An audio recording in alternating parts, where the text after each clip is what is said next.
पिया विष। अमृत के लिए देवी देवता और दैत्य में छिड़ा था युद्ध। तो आइए आज इस पर बात करते हैं।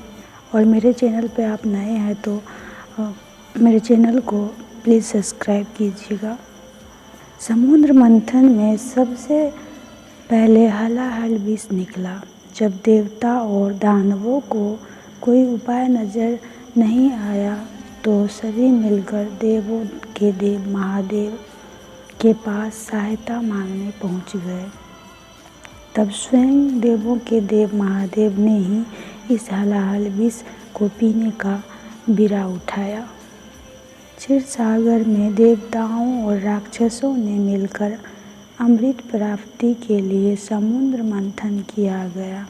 जब मंथन शुरू हुआ तो सबको आखिर उस अमृत की तलाश थी, जिसे पाने के लिए देवता और दानवों में होड़ मची हुई थी। ऐसे में दोनों ने परस्पर मंथन जारी रखा। इस मंथन में सबसे पहले कालकूट नामक विष, जिसे हलाहल कहा जाता है, वह निकला। विष निकलने के बाद 14 तरह के अद्भुत रत्न प्राप्त हुई थी, जिसमें सबसे अंत में अमृत निकला।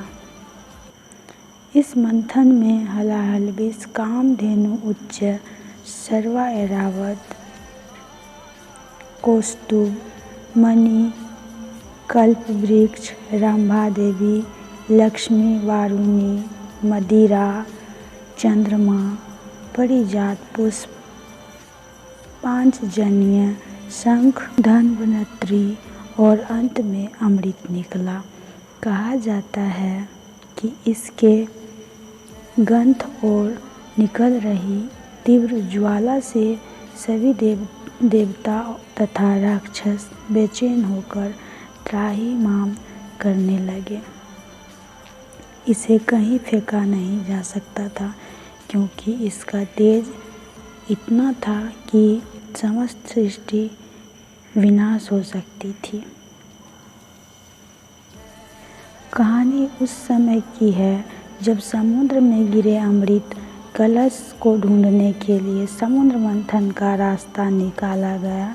जो कार्य देवताओं और दानवों को मिलकर करना था, लेकिन समुद्र मंथन में से अमृत का कलश निकलने से पहले कई और रत्न भी निकलने थे, जिसमें से एक रत्न विष भी था, जिसका पान कोई नहीं करना चाहता था। माता पार्वती को इस बात का ज्ञान हो गया था कि इस विष का पान उनके पति भोलेनाथ को करना पड़ेगा, जिसे लेकर वो विचलित थी। लेकिन भगवान विष्णु ने उन्हें समझाया कि समय आने पर आपको समझ आ जाएगा कि आपकी इस विष पान के बाद क्या भूमिका रहेगी।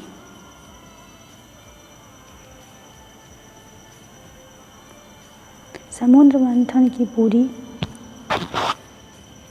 कैसे भगवान शिव ने दानवों और देवताओं की रक्षा के लिए विष का खुद पान कर लिया था। समुद्र मंथन शुरू होता है, जिसमें से 14 रत्न निकलने थे। समुद्र मंथन के दौरान सबसे पहले हलाहल अर्थात विष निकला। इस जहर के प्रभाव से सृष्टि नष्ट हो जाए, इसलिए भगवान शिव ने इसका पान कर लिया।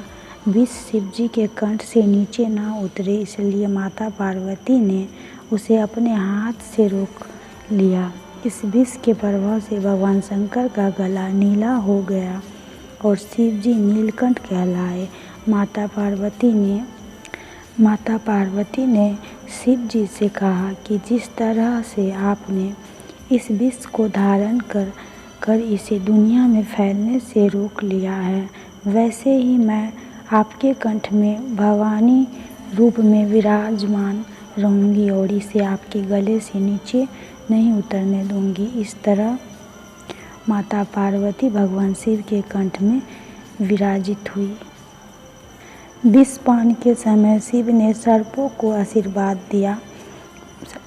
भी दिया था। शिव जी विष का पान करने जाते हैं, तब उनकी नज़र वहाँ मौजूद सांपों पर पड़ती है जो उस विष का पान कर रहे थे। तभी भगवान ने नागों को आशीर्वाद दिया कि इस संसार के कल्याण के लिए तुमने भी मेरे साथ विष का पान किया है, इसलिए आज से तुम्हारी पूजा मेरी पूजा मानी जाएगी।